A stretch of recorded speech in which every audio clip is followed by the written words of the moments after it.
Shalom, welcome back. We're picking up in Revelation chapter 6, and this is where we finally get into the historic fulfillment of the book of Revelation. Once again, I'm using a couple of books as a guide to work my way through the book of Revelation. One, The Mysteries History by Adam Driscoll. Of the two books, this is the one I recommend the most. And also Back to the Future by Ralph Bass. Again, not everything I say is going to obviously come from these books. There's definite theological differences between myself and the authors. So pretty much anything I say that might bring Paul into the equation, I'm sure both of these gentlemen, the authors of these books, would disagree with completely. Just going to go ahead and get started, jump right into it. Revelation 6:1, and I saw when the Lamb opened one of the seals, and I heard one of the four living creatures saying, like a sound of thunder, "Come and see." And I looked, and I saw a white horse, and he who sat on it holding a bow, and a crown was given to him, and he went out conquering and to conquer. So we are being introduced to the four horsemen. This is the first of the four horsemen, the gentleman riding on the white horse. I've read some Bible commentators theorize that this rider of the white horse is Yeshua. Now, I think from the context, it's obviously not Yeshua. But I do think that maybe you're intended to think that it is Yeshua. We'll get to that in a minute. I do want to touch on the four horsemen. They're first introduced to us in Zechariah. First chapter of Zechariah, I looked at night and saw a man riding on a red horse, and he was standing among the myrtle trees in the shade, and behind him were horses red, sorrel, and white. And I said, "My master, what are these?" And the messenger who was speaking to me said, "Let me show you what they are." And the man who stood among the myrtle trees answered and said, "They are the ones Yahweh has sent to go throughout the earth." And they answered the messenger of Yahweh, who stood among the myrtle trees, and said, "We have gone throughout the earth, and see, all the earth is at peace and rest." And then we see these four horsemen again in Zechariah 6. And it says, "And I lifted my eyes again, and looked, and saw four chariots coming from between two mountains. And the mountains were mountains of bronze. With the first chariot were red horses, and with the second chariot black horses, and with the third chariot white horses, and with the fourth chariot strong speckled horses." So I responded and said to the messenger who was speaking to me, "What are these, my master?" And the messenger answered and said to me, "These are the four winds of heaven coming forth from presenting themselves before the master of all the earth." Okay, so these four horsemen are also known as the four winds of heaven. Daniel 7:2. Daniel spoke and said, "I was looking in my vision by night and saw the four winds of heaven stirring up the great sea." So see, this is one of our code words. From the first video, the introduction, I said that a sea, a river, or a flood is actually speaking about the people. It's a group of people. So in this case, I would think the great sea would be a great multitude of people. So these four winds of heaven are stirring up the multitude of people. So keep that in mind as we go forward. You'll see that one of the ways that Yahweh uses these four horsemen is to stir up the people. So back to our first two verses. "And I saw when the Lamb opened one of the seals, and I heard one of the four living creatures saying, like a sound of thunder, 'Come and see.' And I looked and saw a white horse. And he who sat on it was holding a bow, and a crown was given to him, and he went out conquering and to conquer." Okay, so we got a few attributes to look at. First of all, the white horse. Again, later on we see Yeshua coming in on a white horse.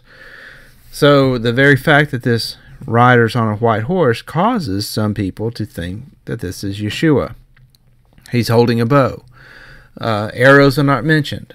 So you don't see this horseman making war, because in order to make war, you need arrows to go with that bow. But the arrows are not mentioned. And a crown was given to him. Okay, so again, this sounds like Yeshua. You got this crown. And he went out conquering and to conquer. Okay, so one of the things when you start understanding the Jewish messianic vision for the Messiah, you understand that they were looking for this conquering king. They were looking for the lion, and because they were looking for the lion, they didn't recognize the lamb. That's what we're told, right? So this rider on a white horse, he's going out conquering. So again, this to me is speaking of this anti-Messiah or a false Messiah. And like just to mention, this word in the Greek for anti, it doesn't mean against the Messiah. Like we think of anti-Messiah being against, like it's an opponent to the Messiah. But what it really means is a substitute Messiah. So the Antichrist is not this opposing force to Christ so much as he is a substitute. He is a replacement for the true Christ or the true Messiah. 1 Peter 5:8, be sober and watch, because your adversary the devil walks about like a roaring lion seeking someone to devour.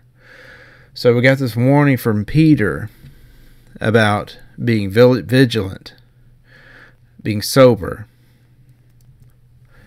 Luke 21:5. This is when the disciples are with Yeshua and they're sitting at the temple. And it says, as some were speaking about the holy place, that it was adorned with goodly stones and gifts, he said, these that you see, the days are coming in which not one stone shall be left upon another that shall not be thrown down. And they, the apostles, asked him, saying, Teacher, but when shall this be? And what is the sign of when this is about to take place? And Yeshua said, look, first thing out of Yeshua's mouth, see that you are not led astray, for many shall come in my name, saying, I am, and the time is near. Then do not go after them. So the very first, and Yeshua goes on to give a lot more explanation. And we're going to refer back to Luke 21 and Matthew 24 quite a bit during our study of the book of Revelation. But it's key, the first thing that Yeshua mentions is don't be deceived. Same thing in Matthew 24. And he sat on the Mount of Olives, the taught ones came to him separately, saying, say to us, when shall this be? And what is the sign of your coming and the end of the age? And Yeshua answers and says to them, take heed that no one leads you astray, for many shall come in my name, saying, I am the Messiah, and they shall lead many astray. Now, I think it's interesting sometimes when Yeshua says something that can be taken two different ways. And this is one of those instances where he says that this person shall come in Yeshua's name, meaning, Yeshua's character or persona, saying, I am the Messiah, and will lead many astray. So what does he mean by I am the Messiah? Does he mean that some of these apostles, these false apostles, these false anti-messiahs, replacement messiahs, are they going to say, I am the Messiah, speaking about themselves? Or are they going to say, I, meaning Yeshua who is speaking, I am the Messiah? Like, is Yeshua saying, people are going to say, I'm the Messiah, and they're going to kind of lead you astray because you want to trust them because they're saying that I'm the Messiah. So, which one is the proper interpretation of this statement? And I think both are correct. I think that there are some of these false prophets that are going to be claiming to be the Messiah themselves, and I think some of them are going to say that Yeshua's the Messiah in order to lead you astray. And I mean, that's what we have today. There's plenty of people that pretend to be Christians. There's plenty of pastors that pretend to be Christian pastors that are obviously not. So I think you should keep an eye out for both. So what do we know about the false prophets? Quite a bit of false prophets are mentioned in Josephus's accounts of the destruction of Jerusalem. And in Antiquities, Book 10, it says, "Now it came to pass, when Thaddeus was procurator of Judea, that a certain magician, whose name was Theudas, persuaded a great part of the people to take their effects with him and follow him to the river Jordan. For he told them he was a prophet, and that he would, by his own command, divide the river and afford them an easy passage over it. And many were deluded by his words. However, Thaddeus did not permit them to make any advantage of his wild attempt, but sent a troop of horsemen out against them, who, falling upon them unexpectedly, slew many of them, and took many of them alive. And they also took Theudas alive, and cut off his head, and carried it to Jerusalem. And this is what befell the Jews in the time of Cuspius Faudus's government." Now, Theudas is actually mentioned in Acts, Acts 5:36. Gamaliel uses him as an example of a false prophet. So apparently he was a well-known false messiah. We've also got Simon, the Panarian. Eusebius says that Simon was a sorcerer and came from Gitton, the city in Samaria. Though it is a village now, he deluded the Samaritan people by deceiving and catching them with his feats of magic. It said that he was the supreme power of God and had come down from on high. To the Samaritans he called himself the Father, but to Jews he said he was the Son, though he has suffered without suffering, but suffered only in appearance. So, of course, Simon the magician is well known. He's in the book of Acts. He's in the Clementine writings. There's another false prophet in the book of Acts, Acts 13:6, "And having passed through all the island of Pathmos, they found a certain magician, a false prophet, a Jew whose name was Bar Yeshua, who was with the proconsul Sergius Paulus, a man of understanding. This man, having called for Barnabas and Saul, earnestly sought to hear the word of Elohim, but Elumas, the magician, for so his name is translated, withstood them." So apparently this person, Bar Yeshua, and he was also named Elumas. Elumas is actually, I looked up his name, he's actually derived from Elohim. It's Aramaic in origin. And then this proconsul Sergius Paulus, of course, Paul, the apostate Paul. Sergius means a servant, so Sergius Paulus is the servant Paul. So I almost wonder, the way that Acts is written, sometimes it's written in this code, and I read this and I was thinking, this almost sounds like Acts is saying that that Paul, of course, the servant Paul, the apostate apostle Paul, was with a false prophet who went by the name Elumas, or God, and his name was Bar Yeshua, which means son of Yeshua. I feel like that the author of Acts is trying to give us a message there, and I think it's actually a warning toward Paul. And I've made plenty of videos and talked quite at length about the deception that is Paul of Tarsus.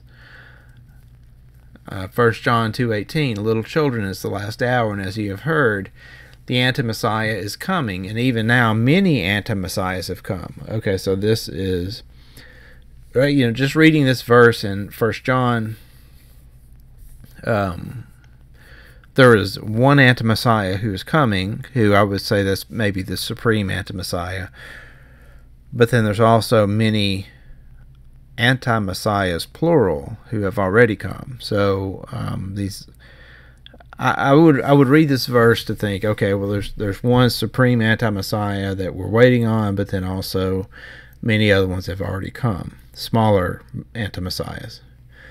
And again, this is John writing to believers in his day. He's not looking for a future anti-messiah 2,000 years in the future. This is for people that are living in that day.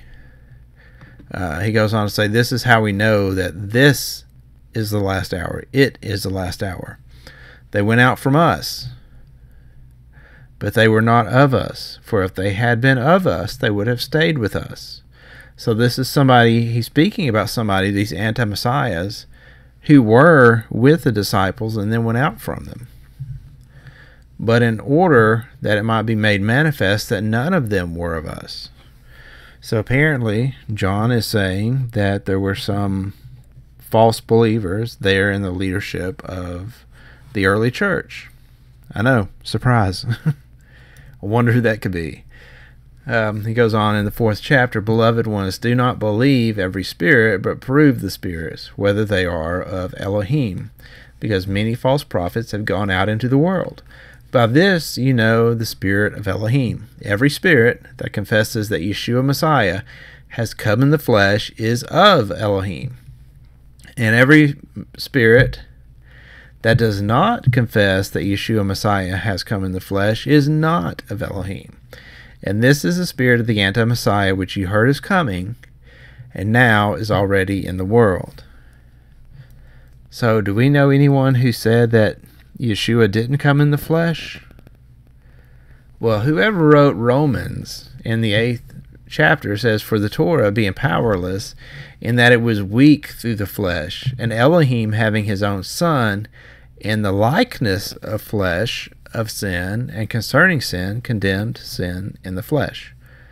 So the author of this book is saying that God sent his Son in the appearance of flesh, the likeness of flesh. Just pointing that one out for you. So, again, this brings us back to Revelation 2:2, which we've already touched on. Those who say they are apostles and are not, but found themselves false, which were, of course, rejected in Asia. 2 Timothy 1:15, you know this, that all those in Asia have turned away from me. Again, this is Paul, the apostate, speaking.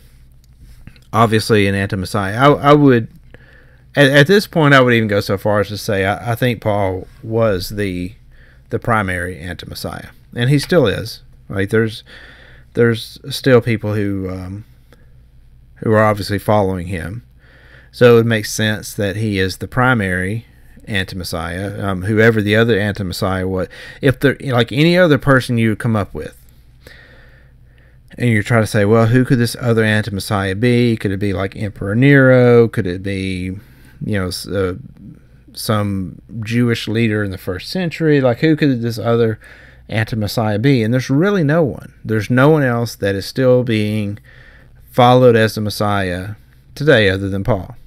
And you may say, well, most churches don't follow Paul as the Messiah, Brad. That's crazy. Why would you say that?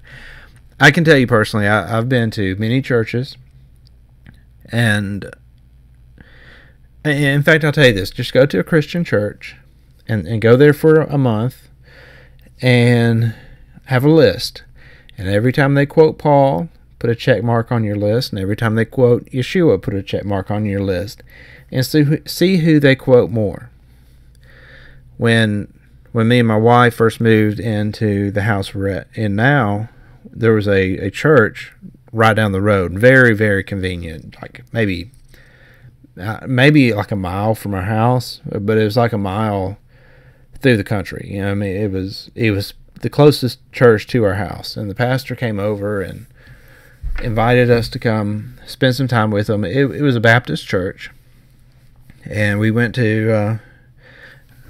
Obviously, I'm not a Baptist. I wasn't really crazy about going to a Baptist church, but the pastor did take the time to come and invite us, and it was very convenient to the house. So we tried it. We went for about 2 months.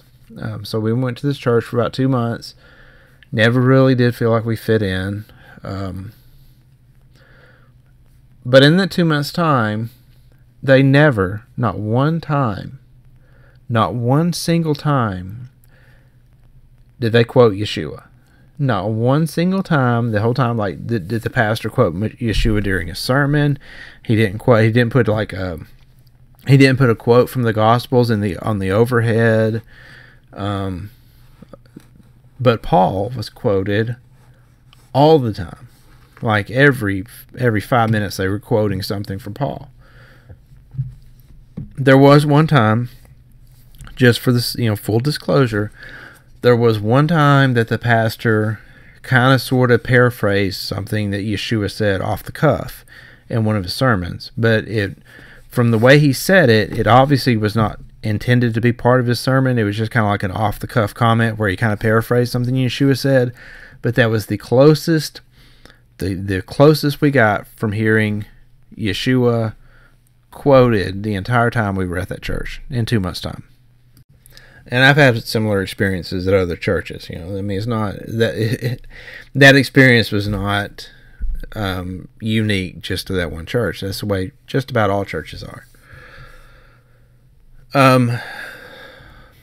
Josephus Antiquities, and this seems to me, this is of course Josephus speaking, this seems to me to have been the reason why God, out of his hatred of these men's wickedness, rejected our city, and as for the temple, he no longer esteemed it sufficiently pure for him to inhabit therein, but brought the Romans upon us, and threw a fire upon the city to purge it, and brought upon us our wives and children slavery, as desirous to make us wiser by our calamities.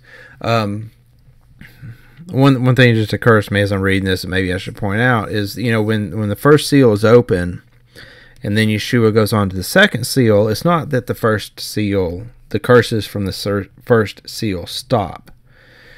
Like he opens the first seal, the false prophets are released. He opens the second seal, the next curse is released. But it doesn't stop. It doesn't stop the first horseman. That white horseman is still galloping. Like he doesn't stop stirring up the people. He continues to stir the people up, to stir up the sea. So this chapter here that we're reading from Josephus Antiquities, this was at the end of the siege. This is as the Romans are breaking through, the temple's on fire. Like this is at the end of the destruction of Jerusalem. It says, these works that were done by the robbers filled the city with all sorts of impiety. So what these robbers were doing is they were coming into the temple with knives hidden underneath their cloaks, and they were robbing people in the temple, essentially. He said, and now these impostors and deceivers persuaded the multitude to follow them into the wilderness, and pretended that they would exhibit manifest wonders and signs that should be performed by the providence of God. And many that were prevailed on by them suffered the punishments of their folly, for Felix brought them back and punished them. I'm sorry, I think I misspoke earlier. This is not at the end of the destruction of Jerusalem. That's a later quote that I have. This is before the siege upon Jerusalem.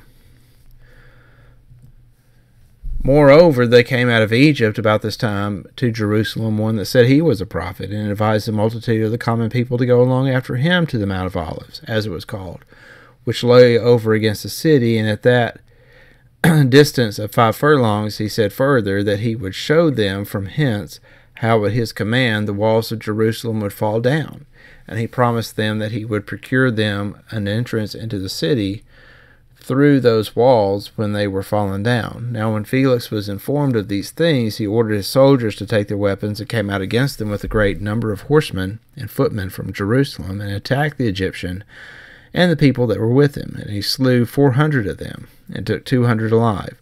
But the Egyptian himself escaped of the fight, and did not appear any more. And again the robbers stirred up the people to make war with the Romans, and said that they ought not to obey them at all. And when any people would not comply with them, they set fire to their villages and plundered them. Okay, so again, this is right before the siege started. I'm sorry I misspoke a minute ago. This was not at the conclusion of the siege. The next slide is at the conclusion of the siege. But this was at the beginning. This is what started, this is what ignited the war with the Romans. This is how things got so bad that that this was kind of the beginning of the fight between the Romans and the Jews. And so notice that this white horseman is still stirring the people up. They're following these robbers that, as Josephus calls them, who are stirring the people up. They're following this Egyptian who's stirring the people up. So this is what's working the people up into a frenzy. And here we are at the end of Josephus' wars, where the temple is on fire. It says a false prophet was the occasion of these people's destruction, who had made a public proclamation in the city that very day that God commanded them to get upon the temple, and that there they should receive miraculous signs of their deliverance.